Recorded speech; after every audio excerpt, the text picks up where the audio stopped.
So today's live stream topic or topics, Brahms, as always, for this month, maybe next month as well.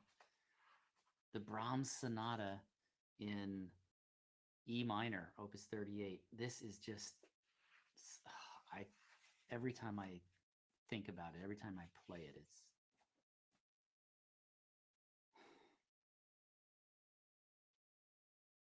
wow. Anyway, it's really just an incredible piece of music. I've been working on it. I'm going to play the, what's it called? I'm going to play the second movement. Ouch, just pinched my fingers.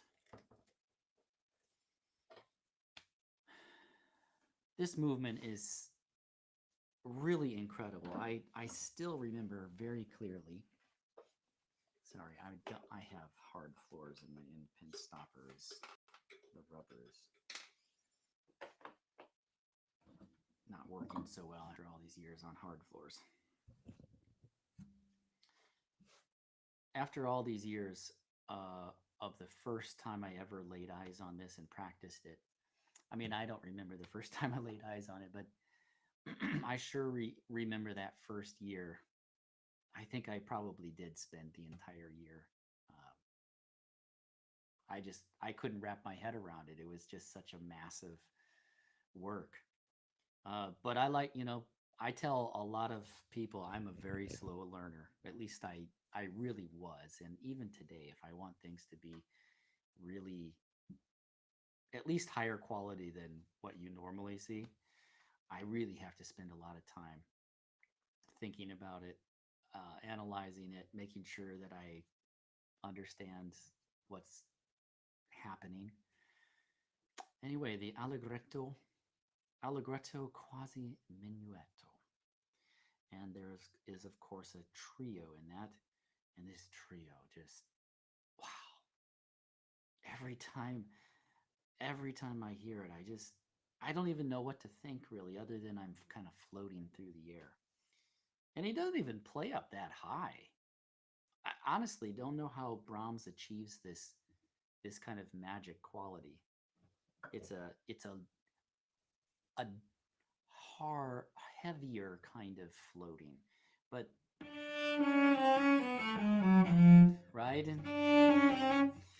All right, Brahms Sonata in E minor, Opus 38. This is his first one for cello and piano. And here is just some playing. I need to get and play. This is my time to play. Even though I have no pianist with me.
It's a wonderful piece.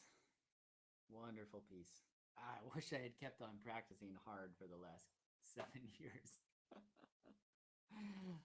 Oh boy, I kind of gave up there for, especially for a couple of years. Really gave up, but this is, ah, even if I feel like an imposter, I love this music and I have to play it. I just love to play it. Anyway, like I said, I really do want to play. I really want to get out there and play, and um, it's a lot of fun. It's a lot of fun to play. Right, so Brahms was my first item on the list. Before I go on and play some more music, behind me, kind of hard to see. Don't have the lighting right at all, but I'll take it. I'll take it off the music stand. Everybody, this is the title page to what I've been working on. Just kind of, it's been kind of sitting there, and I've done some edits here and there. I've done all the videos. I've made the annotated PDF. This is Opus 19 of Hugo Schlemüller's first pieces for the young cellist, and I think appropriately could be called the beginning cellist. You can go to my Patreon if you take a picture of that link, that QR code. You can buy it without being a member of my Patreon, and you can also go and view my introduction video. Unfortunately, I don't have that introduction video here. I don't know why I didn't think of that until just right now. People say you shouldn't admit these kind of things. Maybe I really shouldn't. But anyway, that's my YouTube channel, that QR code. If you want cello lessons, you can message me, leave me some message, leave me a comment, or go to my Patreon. There you can also send messages. Great. Next, something Fauré. Again, Fauré, just incredibly beautiful piece, just beautiful writing. Some of the most elegant writing I think you'll ever come across, ever hear. It's got soul. It's got the French. I have no French word to go along with this, because quite frankly, every time I ever tried to get any information out of anybody that spoke French, with the exception of one person, but everybody else really just kind of sneered at me. So I know there's actually several French people that I know that are very nice. As a matter of fact, I met the first guy that I really ever got to know was when I was learning German, and that might say a lot already about his personality. And then there was one in my undergrad, fellow student, who was actually very willing to help me. I just never pursued it. This is After a Dream, and it's just one of my favorite pieces. I learned it maybe when I was 16 or so, when I could barely play. Oh, I still love to play. It's not that. Anyway, feel free to tip. This piece will very likely get a copyright on it, and who knows, probably have to take it down. But leave a tip. I would appreciate it immensely. And again, thank you to the 2 tips I got in the previous year in December. It means a lot to me. I haven't yet started working on Penderecki. I'm working on getting my music for it right now. I actually have the music. It's just not here with me in this space. And then Tansman. Probably I'm not going to be doing Tansman anytime soon, although his music is quite interesting. I can see by looking on the page. I've never played anything by him. and I cannot tell that he wrote anything for cello specifically. So I'd have to transcribe it there, which is not a problem. I have a lot of things up the pipeline, and I'll see what I can do. But Penderecki for sure. So leave a tip. Hopefully this doesn't get a copyright. Uh, what's it called? I don't have any strikes on my channel, but sometimes they say please take it down.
I really dislike my A string right now. Oh my goodness. Sounds like a whiny cat or something. I really have disliked my A string for quite some time, even after changing the string in the bridge. Ah, I don't know about you, but pretty much with every great piece of music, it is my favorite piece as I play it. It's just there's just no way around it. It is great music is just so inspiring, and you feel like you're in a different world altogether, just completely different. All right, hopefully that doesn't get a copyright, but I mean, I might cut it out anyway because that was a funny performance of it. All right, for the next uh, little plug here, I've also created a method for reading music. I mean, I don't know if you can call it a method. I guess so, loosely. It it involves colors. And I don't remember. I got the kernel of an idea after looking at some note reading book, and I don't remember where it was. I think maybe 15, 20 years ago. And then I was watching my uh, I was watching my wife mark music in her piano students' books. And she had a whole bag full of colored pencils and colored pens and regular pencils, black pens, and so on. And it just like struck me, why aren't we using color? And then I would see occasionally people posting pictures of their crazily marked up scores where there was not even one space left to write a note. And there were just colors all over the place with slurs and bowings, fingerings, our expression marks, reminders, notes, um, different scripts. And then I taught one student who didn't practice at all. That didn't help. But just, I had never experienced anybody co- coming to lesson for, I think, 2 years and just not learning how to read the notes. I just never experienced that before. So I started putting a whole bunch of things together and thinking, what if I just kind of made them colorful, made his notes colorful? And it seemed to help quite a lot. Now, what I did in his lesson for, I don't know, probably a dozen pieces or so, handwritten music notes, is not exactly what's in here, but it's similar. And I would like to promote this to anybody who has, I don't know, just mental block or children who seem to want to be able to read but feel frustrated with being able to do it, if they're at that stage, or just anybody, adults who um, find it really difficult to correspond string, finger, with the notes that they are reading here. Like, for example, here's the A, B, G, C. These are all the open strings on the cello.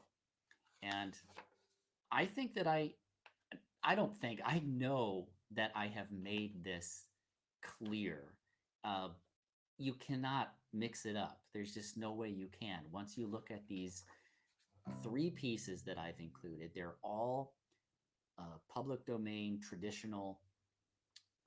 Two are traditional, and one is Beethoven, so very definitely public domain. they they don't use a lot of string crossing like back and forth. It's like a lot of notes and then a few notes on a different string and then a lot of notes on the same string.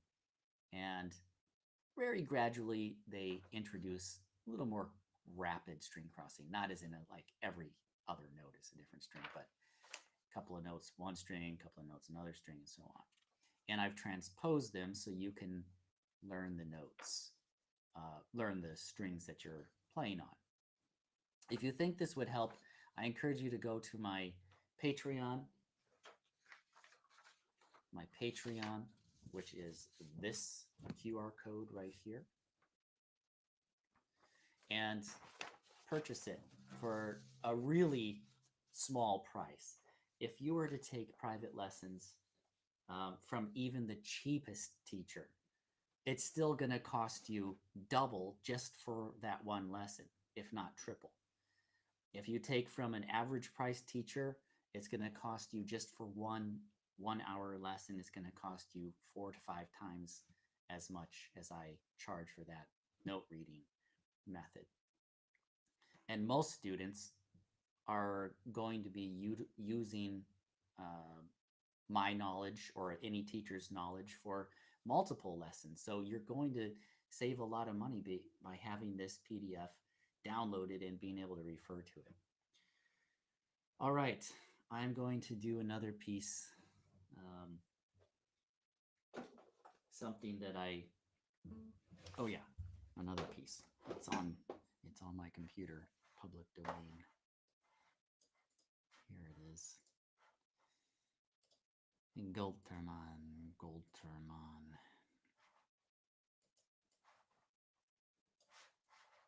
Here we are.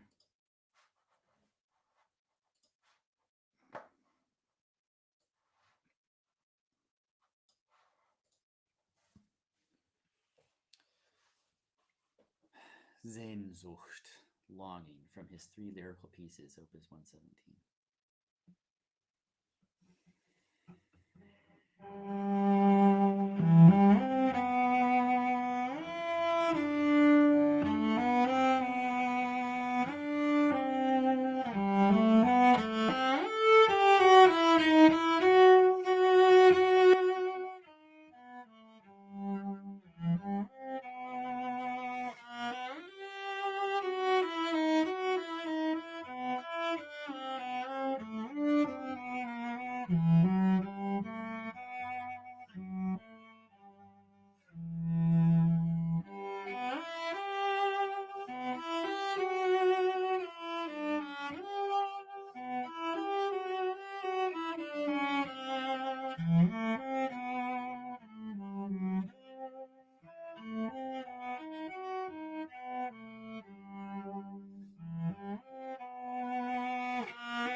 It's a nice piece of music. It really is a nice piece of music. Oh, it's really a relief when he does go down into some lower notes, though, I have to say. There's not a lot of D string playing, and there's only just a little bit of C string and G string playing right at the end. Anyway, this is a good segue.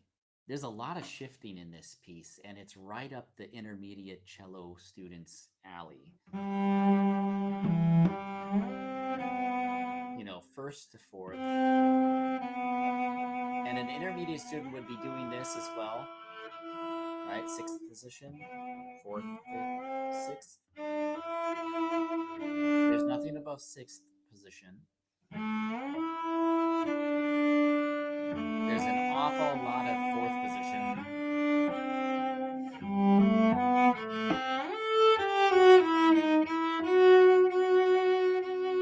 So what is it?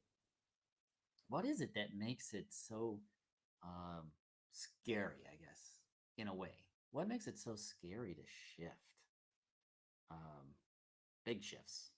Small shifts too. I mean, even for the beginners who are just learning to shift, if you're starting to find your fingering, your footing for second position, for example, or if you're one, you have a teacher that's showing you fourth position, because oftentimes that's a little simpler with the thumb right at the end of the neck, then the crook of the neck, I call it. That's the way I was taught it. It is a crook. It's kind of like a shepherd's crook. And that tends to be more straightforward because you don't have any place to go. There's no messing around. Well, I think there's a couple of things just from observing from more carefully what students are doing, how they are shifting. In the last couple of years, I think it's really come to light for me that there are. I haven't really narrowed it down to exactly how many things there are, but it seems to me there's at least two or three at the very outset that make shifting kind of scary in a way. One is like there's no reference. It doesn't feel like there is at first. There are no frets, obviously. But fundamentally, you need to know what the notes are going to sound like, don't you? So that you know where you're going.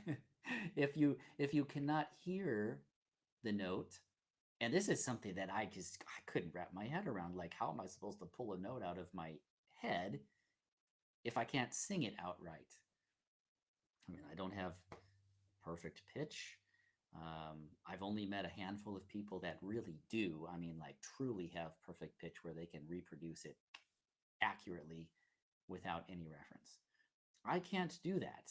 I can get very close now after playing for a long time. I can get very close to many pitches, but most of the time I'm off. I have good relative pitch, I think. And I can pretty much stay in tune if I know the song really well. So first, it's just not knowing the sound of the notes. So you really need to listen carefully. That's what listening is all about.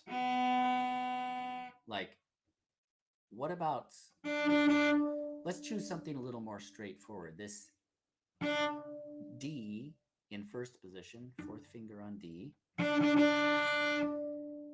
and then shifting to fourth position, since that's a little more straightforward, to an E, first finger in fourth position. That's a whole step. And this is where scales come in. I mean, I think if you know your whole steps and half steps, you're going to be light years ahead of most students already, because most students are not thinking whole step and half step. It's probably the furthest thing from their mind. They're just thinking, what's the name of that note? What's the finger that goes with that note? And is it on the A? Or probably not even thinking, is it on the A string? Is it on the D? I mean, it might be a secondary thought, but it's certainly not primary for most students. So practice your scales because, I mean, it's a pattern that you get to know really quickly. You don't have to think about it too much after a couple of dozen times through. And then you can start paying attention to, hey, am I playing a whole step? Am I playing a half step? I.e., that is, am I going to play a note? Let's take 1 and 2, for example. Whether it's on the D string or A string, and I'm playing in C major for the sake of simplicity. There's 1, 2, 1, 2. Those fingers, are they close together or are they far apart? And you might say, okay, I see a space, but they're not that far apart. I mean, if we take 1 and 3, for example, those are far apart. If you take away the second finger, you can see that there's quite a distance, right? If I do that extension. But the whole step and half step make all the difference. And that's something, again, I refer to myself quite a lot because when I was a young student and even through high school, this eluded me. All of this information eluded me, and I just was playing blind. Oh, it sounded nice, and you can ask anybody that knew me when I was younger if I missed notes. I just got very terribly upset because I really wanted to play it in tune. I just didn't know how. Um, I'm not sure that I could have figured it out even if I had the most patient and amazing teacher in the world. I just don't know if I was ready for it. But once I figured out whole steps and half steps and realized, hey, if I know the sound of that interval, if I can reproduce that anywhere on the cello, I'm in a whole lot better position to play in tune. That's a really great starting point. Just knowing what a half step and a whole step sound like. You know, that helps immensely. Shifting is just one of those things that really quite demands quite a lot of attention to interval. You have to know what you're going to do. You just really have to know. If you don't have it in your ear for the interval that you're shifting, then there's going to be a lot of fishing around. That's my take on it for this live stream. I really hope you enjoyed and that you consider liking and subscribing and leaving a tip at my paypal.me/traveling cello link. I would appreciate it immensely. It really helps keep things like this going. And uh, I really want to play, so I'm gonna play Brahms. I may play the entire first movement. We'll see. I just really want to play. So thanks for sticking around. Please consider sending a tip. I appreciate it. For anybody that's watching.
Well, thanks for anybody that would listen. Um, really miss playing. I really miss playing. I don't play. I don't play anywhere other than right here in this room. So thank you for listening. Um, send a send a comment and say anything. I really would appreciate it. Say thanks. Say hi. Say I love Brahms too, or Brahms Cello Sonata Number One in E minor is the most amazing cello sonata there is. Oh, and along with Grieg, Fauré 1 and 2. What else? All the Brahms, all the Beethoven sonatas. Anyway, you get my drift. Um, I think that's gotta be it for today. Uh, I'll be putting this up as usual, and then making some cuts to it. But thanks a lot. Like, comment, subscribe, and keep coming back. Hopefully, there's some content that is interesting enough that at least some people will keep coming back. All right. Thanks a lot for listening. I've got to go. Have a good weekend.